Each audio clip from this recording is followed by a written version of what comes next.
Yo, chat, we got why the Hawks could shock everyone. My basketball team. The Hawks have had an incredible offseason, making all of the right moves to surround their young core with depth, talent, and versatility. But just how good are they right now, and can this core get them to championship contention? Last Yes, season, sir. the Hawks built a version of what an ideal roster around Trae Young looks like. Going back to 2024, that's when Jalen Johnson took a huge leap. He was a 20 He's the best power forward in the NBA, bro. We gotta be blunt on us, but you gang. He's the best power forward in the NBA. Look at this. 2-year-old who could play downhill, create for others, operate without the ball, defend multiple positions, and protect the rim. Get that out of here. And with the way he emerged, it became clear that they viewed him as Trae's long-term number 2, which I'd say has panned out in every way except for health. When he's on the court, he's one of the better young players in the league, but he struggles with injuries, and if he's ever able to string together a run of healthy seasons, I do think it's somewhat overlooked just how high of a ceiling he has, especially on the Hawks, because if you were to create a player in a lab to play off of Trae Young, a 6'9 forward who could handle the ball, pass, play above the rim, and offer defensive versatility would be pretty close to the result. After Johnson's emergence, Atlanta got blessed with the number 1 pick in the draft, and instead of drafting a project or a higher risk player with an absurd ceiling, they went for fit and selected Zachary Risachet. Risachet doesn't have a ton of juice as a shot creator or playmaker, but he's another big, athletic wing, and more importantly, he has the tools to develop into one of the league's most dynamic off-ball scorers. He's an incredible mover without the ball who projects I was just recording something. to be a good outside shooter while having enough on-ball capability to attack closeouts or play off of screens. Again, if you built a small forward in a lab whose offensive skill set fit with Trae, this is exactly what you'd be looking for. Oh, brother. We don't care. So with Jalen turning into a number 2 and Risachet stepping in as another offensive weapon, their next order of business was finding a destination for DeJounte Murray. They ended up making a deal with the Pelicans, and while Larry Nance Jr. was the initial headline, it was Dyson Daniels who ended up being the centerpiece. I've talked about what an ideal offensive fit next to Trae looks like, but what about the other side of the ball? Dyson's a huge guard with the length, agility, and screen navigation to match up with pretty much any perimeter player. And he's an active helper who might just have the best hands in the NBA, which led to an average of nearly 6 deflections a game, while no other player in the How did he not win Defensive Player of the Year? This has to be rigged. It has to be racist. last decade has even averaged 5. As a result, he made the all-defensive first team and finished second in voting for Defensive Player of the Year. Keep in mind, he's only 22 years old. Jalen Johnson is 23, Risachet is 20, and Trae is 26. And because of the way these guys can all mesh together and cover each other's weaknesses on both ends of the floor, it really looks like this is the core 4. The last piece to the puzzle for filling out the starting 5 was a center. They were still going with Clint Capella for the first portion of the season, and while he brings that vertical presence as both a lob threat and rim protector, he's very limited in pretty much every other area. So in late January, they went to their bench and moved Onyeka Okongwu into the starting lineup. The team didn't transform or anything, but this was right when Jalen suffered a season-ending injury, and it was clear just how much more offensive flexibility the team had with Onyeka in the middle. Because not only can he still operate in the pick and roll and get above the rim like Capella, he has much better touch from anywhere in the paint, and he's a decent passer, so you can put the ball in his hands and create more off-ball action. He even steps out for the occasional 3-point shot, which is actually really interesting because with the way Quinn Snyder sets up the Hawks offense, he likes to put a big either in the slot or deep in the corner. This isn't just so they can catch and shoot, but because it puts them in a position to dive to the rim, which is something Okongwu did a whole lot of. On defense, I wouldn't say he's quite the rim protector Capella is, but he's still a decent vertical presence who can hold down the paint and control the glass, while being much more versatile in the primary action as he's got the mobility to execute a ton of different coverages and switch when needed. In many ways, he's just another big forward, which really leans into this vision of defensive versatility alongside Risachet and Jalen in the front court. But He's still, only 24 years old and still has quite a bit of room for growth on hey, offense, so that core 4 just became a core 5, which takes us right into the current offseason. For the first time in 5 years, it feels like Trae Young's playing on a team that's specifically built to maximize his game. He's about time. Onisala, I love you. I love you, Onisala. I love you. got a lob threat and versatile offensive 5. He's got an athletic secondary creator and above the rim threat who can push the pace at the 4. He's got a big, dynamic off-ball scorer at the 3, and he's got a nice complementary passer who got first place defensive player of the year votes at the 2. Clearly, the vision was to play Trae ball on offense, allow him to create easy shots for all of these guys, then really lean into their size, length, and versatility to cover for him on defense. But a few things were still missing. Notably, the three-point shooting lacked a good bit behind what you'd expect from a serious playoff team. Of those 5, Risache was the only player shooting above 34% from 3, and even he was below 36%. And it feels like in order to compete at the highest level in today's NBA, you need guys who are gonna pressure the defense from outside. So that was mission number 1 of the offseason. On June 24th, they traded for Kristaps Porzingis without giving up a single valuable asset, which is immediately a huge This is arguably Trae Young. No, this is Trae Young's best team he has ever played for. Thank you, Onisala. I love you.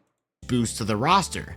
He's coming off a weird season as he was constantly battling an illness and things sort of fell apart for the Celtics near the end, so they're taking a gamble on him getting back to his peak level. And if he's able to get back to that form, he instantly becomes the best player Trae Young has ever played with. He just shot 41% from 3 on 6 attempts a game as a 7'2" center. Not only would the pick and pop be nearly impossible to cover, I talked about how Snyder likes to use his bigs in creative ways to space the floor, and now you're giving him the ultimate chess piece. With the outside shooting, he's somebody who can attack mismatches or switches in the mid post, which is something they've never had in the Trae era. And he's one of the best shot blockers in the league, giving them a completely different look to go to on defense. So not only do you have 48 minutes of good center play between him and Okongwu, you can actually run those two together, so we can go ahead and throw the Hawks into the list of teams that are leaning into double big units. Yep. Going back to the three-point shooting though, less than a week after trading for Kristaps, they signed Nickeil Alexander-Walker. Over the past 3 seasons, he's He's arguably the best 6 man in the NBA, bro. consistently been a 38 to 39% three-point shooter on volume, so he can bring some value as a spot-up shooter, but that's not his entire game. He's also a decent ball handler who can make decisions with a live dribble while being a capable finisher at the rim, and he's another ferocious point of attack defender who can pick up opposing guards or wings and stay glued through screens. So not only is he somebody who can play extended minutes or even start next to Trae, they could actually go to some defensively slanted lineups with him and Dyson on the floor together, and if that's the case, I wouldn't be surprised to see some full court pressure like we saw from the Pacers with Nembhard and Nesmith during their finals run. If adding Nah and Kristaps to the core 5 wasn't enough to sell you, on that very same day they also signed Luke Kennard. He's We got the best 3-point shooter in the NBA. not going to give you the defensive prowess that either of those guys give you, but what he will do is make lots and lots of threes. Kennard is a career 44% three-point shooter, which ranks 3rd in NBA history, and his value as a player is really that simple. If you want an extra floor spacer next to Trae or Jalen, or you want to go to an offensively slanted lineup, you now have the most reliable spot-up shooter the game has to offer. So there goes your top 8. Trae's the engine that makes everything run. Dyson and Alexander Walker are your backcourt partners and primary point of attack defenders. Risache and Johnson are your athletic forwards and versatile chess pieces on both ends of the floor. Okongwu's your mobile, above the rim big, and Kristaps is your floor spacing, shot blocking big, while Kennard can step off the bench and immediately boost your offense with 45% three-point shooting. This is a team with a ton of flexibility on both ends of the floor. They can go big, they can go small, they can go to a defensive death lineup, they can go to crazy offensive looks, and it's all catered to Trae Young's skill set as an all-time on-ball playmaker.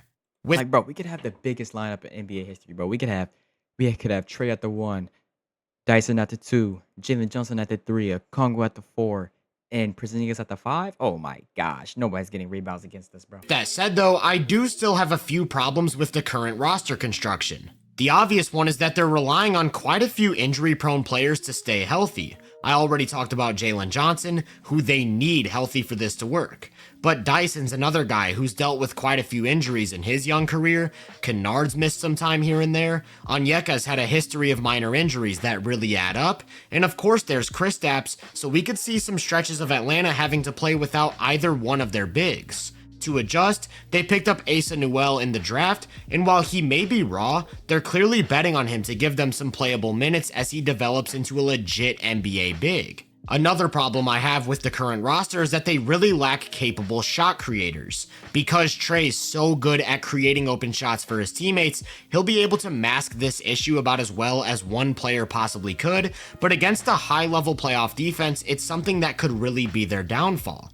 Between Dyson, Alexander Walker, Kennard, and Risache, they can all make decisions off the catch, but none can really break down a defender without an advantage. The only guy outside of Trey who can really do that on the entire roster is Jalen Johnson, and even then, most of his self-creation comes downhill in early offense, so one of three things has to happen in my opinion. Firstly, one of those first four names I mentioned takes a serious offensive leap, giving them a third option. Secondly, Jalen takes another big jump as an offensive player, which would probably get him to an all-star or even all-NBA level. Or thirdly, they make another move, using some of these young pieces they have to go out and get a legitimate creator to play off of Trey, like a Jaylen Brown or a Devin Booker. That takes me to my third and final problem with the current roster, and that's the fact that they don't really have anyone to run the offense when Trey sits. Last year, their offensive rating dipped nearly 9 points when he went to the bench, and the arrival of Karis LeVert mid-season actually seemed to fix the issue, but they just lost him to the Pistons, so they're back to square one. Again, one of those guys could take a serious offensive leap, or they've still got Vit Krejci, Kobe Buffkin, and Keaton Wallace on the roster, so one of them might have to step in and be that reliable backup point guard for 10 to 15 minutes a game. I will say I do still like quite a few of the available options on the market though, like Monte Morris, Chris Paul, or my personal favorite fit, Russell Westbrook. So while I don't think they're contenders just yet, it's not like they're in a bad spot. As things currently stand, barring health, I think this is pretty clearly a 50-win caliber team. The lineup flexibility would be my main selling point, but also you're giving Trey a ton of off-ball weapons while building what looks like could be a top 12 defense. If any one of their young players takes a serious step forward on offense, and they find some legitimate backup point guard minutes, now we're talking about a really tough out for every single Eastern Conference team. They'll need some luck with the injury bug, but I think it's also really important to note that this isn't a one-year project. Trey's the oldest player in that core five I talked about, while the three veterans they picked up are all in the 27 to 30 age range. So 2-3 years down the line, this could have marked the starting point in building the ideal roster around Trey Young that got the Hawks back to a competitive playoff team. If you enjoyed this breakdown, make sure to... Hey, bro, I think we're at 82-0 win season. All we need, all we need is a backup big, not a backup big, a point guard like Chris Paul or Russell Westbrook. If we get either one of those two, bro, we're gonna sweep the whole entire playoffs game. If we get Russell Westbrook or Chris Paul, we're winning that. Just like that, man. The video's over, man. Love you, boys and girls. See you on this video, man. Peace.